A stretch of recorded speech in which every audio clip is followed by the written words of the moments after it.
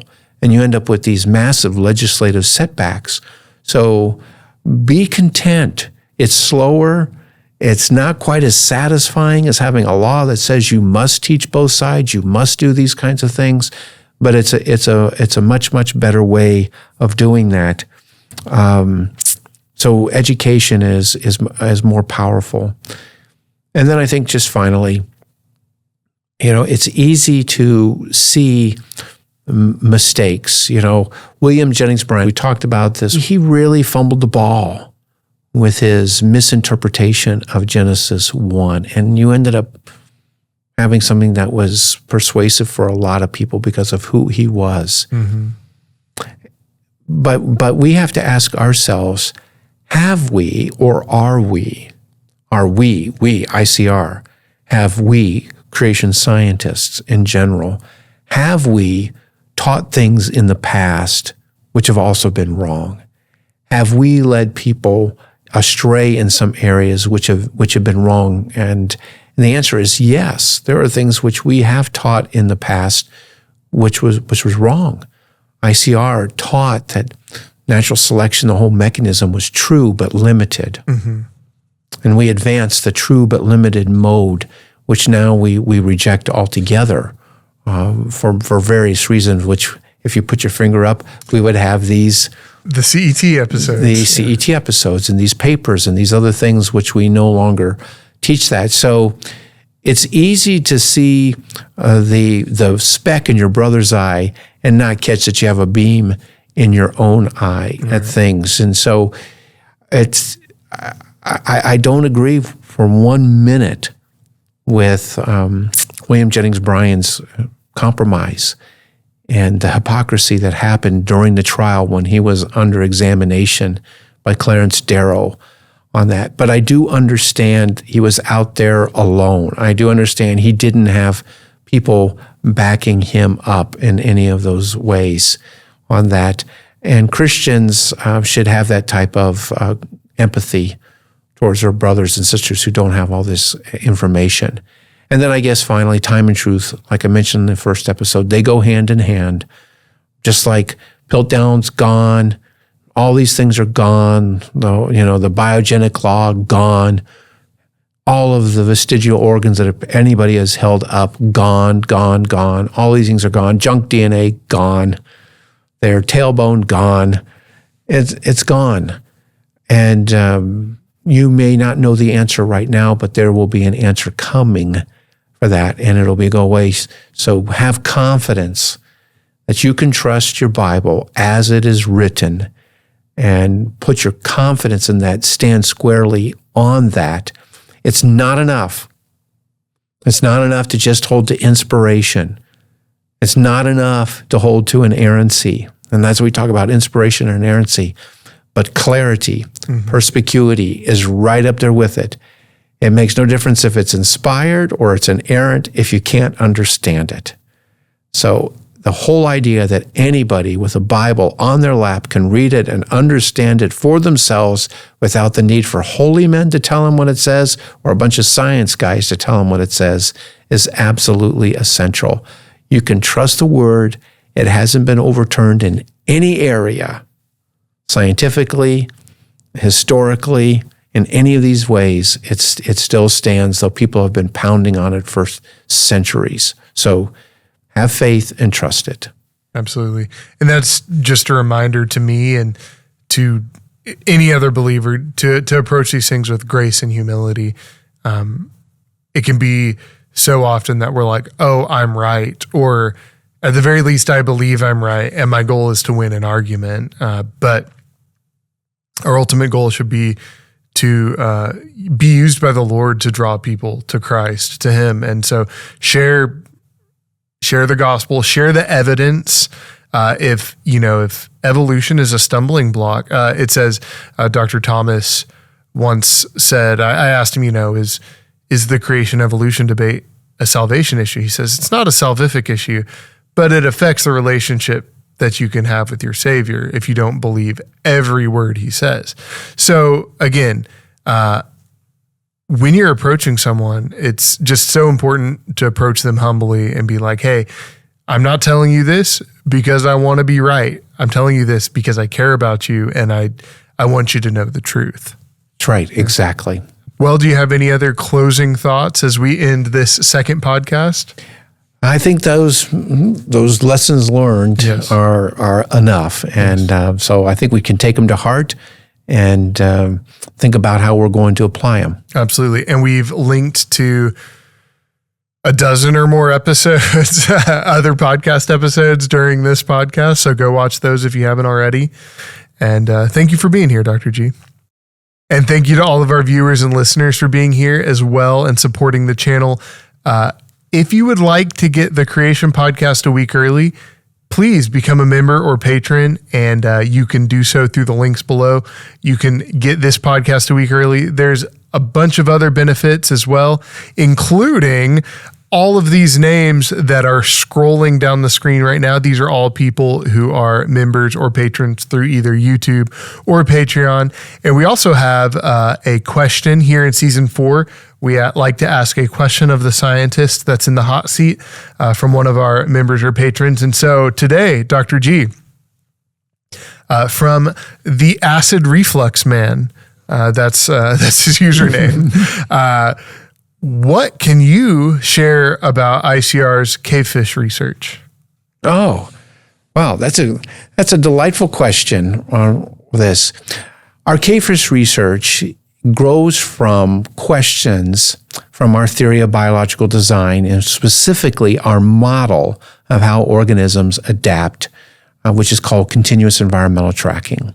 We hypothesize, and this is where good theories begin. They begin with a hypothesis. I think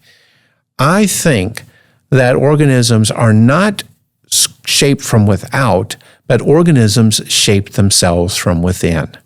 Therefore, I think and I hypothesize that when organisms find themselves or are in a different environment, particularly with different challenges, that they have a way to rapidly and in a targeted way self-adjust to express traits either in their lifetime or soon in their offspring's lifetime within several early generations, to express traits which are going to solve those environmental challenges that they are facing on that. So therefore, we have a theory that hypothesizes this is how it works. So you start to ask questions. Well, if they're exposed to something like a cave and they end up going blind and have all these other changes, how does that work? Mm-hmm. How does that work? So everybody wants to know what turns these eyes off, and then everybody wants to know, can the eyes come back on again? The only way you know that is to set up a lab. Mm-hmm. So we set up a lab where we do tests on these cavefish. And we have pedigreed cavefish that all the major cavefish researchers in the world are working on. We put them in controlled environments that are mimicking one element of the cave. So we may not get them to go off completely because you might have to have all the elements of the cave in order to get them to do this. But if we mimic one element, maybe it's water conductivity or maybe it's the oxygen level in water or something, we try to keep our variables limited. We can then we can actually have the parents in that condition so that even as the gametes develop, mm-hmm. the sperm and egg develop in the parents in that condition, it may be affecting epigenetic changes in those. Then they spawn in those conditions, and then those embryos begin to develop in those conditions. We can take those embryos and we can track their development. And it's a complicated way. We can track the development of neurological things, muscle, and all these things. And we can see what is the same or what's changed in these conditions. And so we're a long way from finding out what turns these eyes off from a sighted to a blind fish in their but we are making good progress. We're getting the cave conditions mimicked. We're getting them to be reared in those conditions and not die.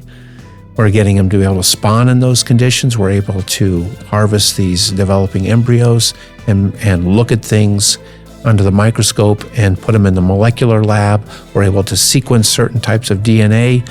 And right now, we're in the data collection phase, which is a lot.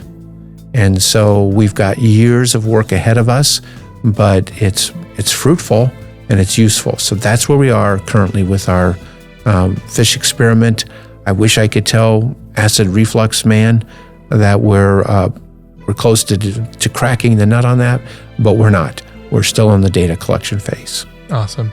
Well, thank you for sharing. And for all of our listeners and viewers, if you want to have your question answered, leave it in the comments below and we'll do our best. Of course, we're just doing one question an episode. We can't get to every question, but we want to answer your questions. So leave those in the comments below.